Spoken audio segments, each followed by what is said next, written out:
my attention, and then I can safely help you with whatever it is that you need. And so with all of that being said, we're going to go ahead and get started on our tour. I will be turning to the right, but I want to bring your attention to the fact that this first exhibit starts all the way over here on the left. This is our African savanna, our signature exhibit here at the zoo. It is 4.5 acres of land, and you can definitely see one of our Maasai giraffes standing right there at the pier.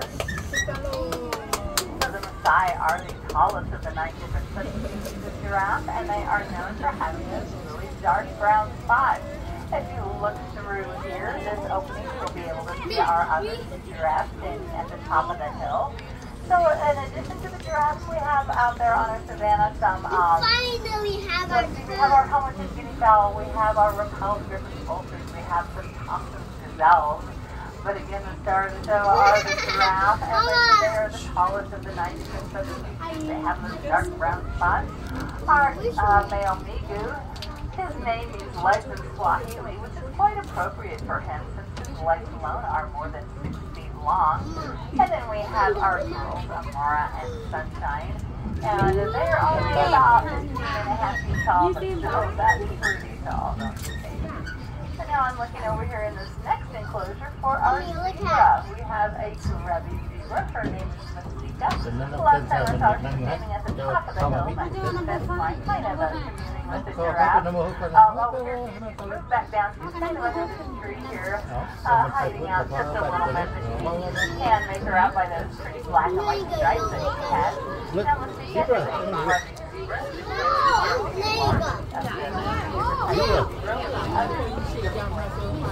Now, grubbies are known for having a narrow stripe pattern, and also the stripes don't go all the way across their belly. You'll notice they have a white belly.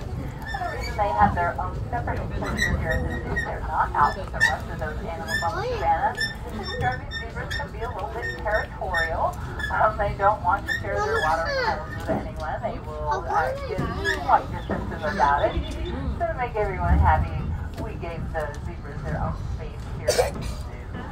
Let's go over to the right. We are passing by our main lake, and you can see there's a raft island out there. That is home to our pelicans. Although I'm not spotting any of them out there right now, but you can see some of the pelicans on this little island over here.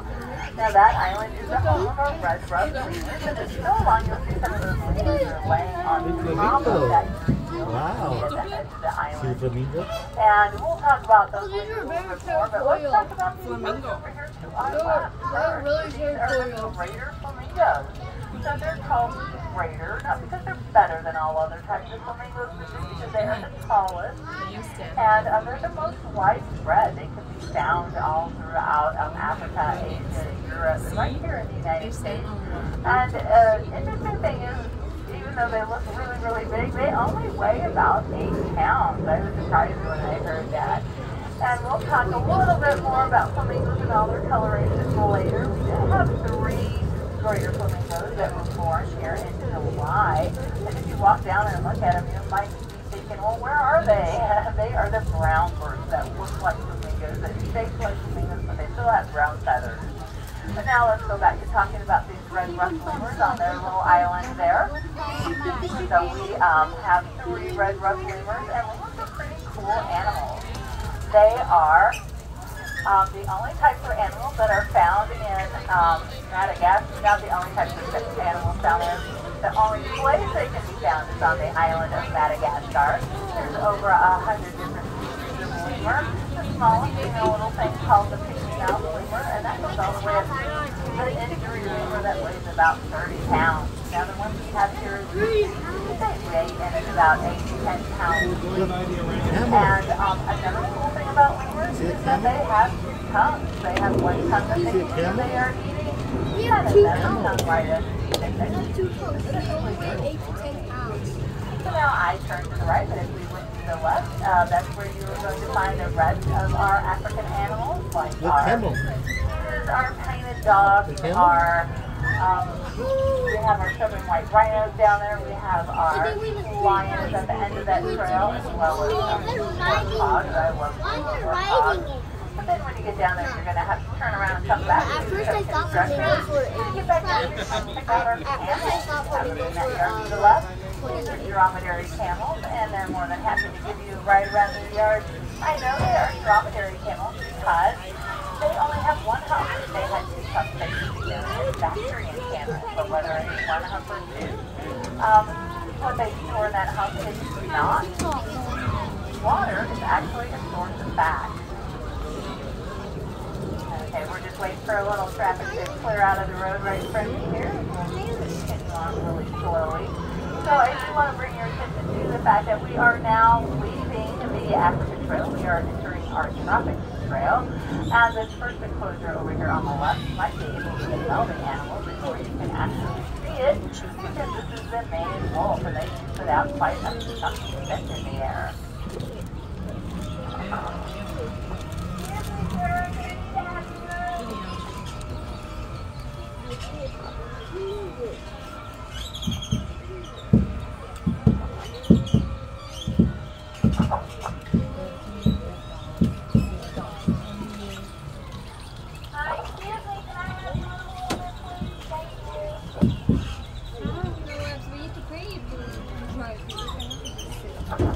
Okay, there we go. It's a little tight here sometimes. So as we continue along, we were talking about the main wolves that are in that enclosure. Their nickname is the fox on stilts. They do have that reddish brown fur and tall, pointy ears, just like a fox, but they are much larger and they have really, really long legs. They use those long legs to look over the tall grasses in the South American regions where they come from. They are their own unique species of canine, and they make a very unique sound. It's called a war bark. And now we're looking over here to our right, because we're passing by the backside of our monkey village. This is home to the common squirrel monkeys. They are very, very small animals. They only weigh about 2 pounds at the most when they're fully grown. So look for moving branches in the bushes and trees, and you can also listen for their chirping sounds that they make. They are talking to each other when they do that. And as I said, they're very small. We have a troop of 8 girls and 1 boy. That little boy was born right here at the zoo. He's glad he gets to hang out with his mom and dad and all his friends in there. And out in the wild, when they reach maturity, when males reach maturity, they have to leave home and find a bachelor here. And now this next enclosure over here on the right is the home to our female black howler monkey. She's laying in that top platform there, and you might notice she has brown fur, so if it's confusing you, because I said she was a black howler monkey. Well, that's just the way females are in that species. They always are brown. All of the babies are going to be brown when they're first born, but only the males have their fur turn black once they reach maturity. And they do make a really loud noise. It's one of the loudest calls out in nature. It can be heard up to 3 miles away throughout the dense jungle. But it really doesn't sound very much like a howl. It's much more mechanical in sound, kind of like a process. Now over here to the train, we've been passing by our Thunderbird Charities Equine Center. Guests are always welcome to walk down there and take a look at all the pretty horses that we have. And if you've ever wanted to learn how to ride a horse, you can do that right here at the zoo. We do offer horse hand classes to anyone from 3 years of age on up. So if that's something you've been interested in, you can contact our guest services or check out our website for some additional information. But now over here on the right, we are passing by our Chilean flamingos. So this is another flamboyant that we have here at the zoo. You have a group of flamingos. This is called a flamboyant. And I can see them all standing there pretty close. You might notice that their feathers look a lot pinker than those greater flamingos that we saw earlier, although the birds themselves are much smaller. So the reason flamingos have pink feathers is that they eat food that has beta carotene in it. No matter what kind of flamingo it is, they're going to get their pinkness from eating things like shrimp and krill and blue-green algae and all that stuff has the beta carotene in it.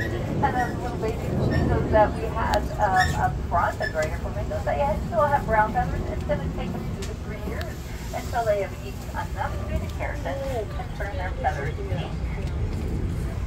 So now as we continue along, we are on our Forest of Glucose Trail. And you can see the nice food trail that starts and ends right here by this fountain. Along that trail, you are going to see things like our white-faced saki monkeys, our spider monkeys. We have some river rays. We have our toucans down there. They're always fun to look at. But the star of the show is going to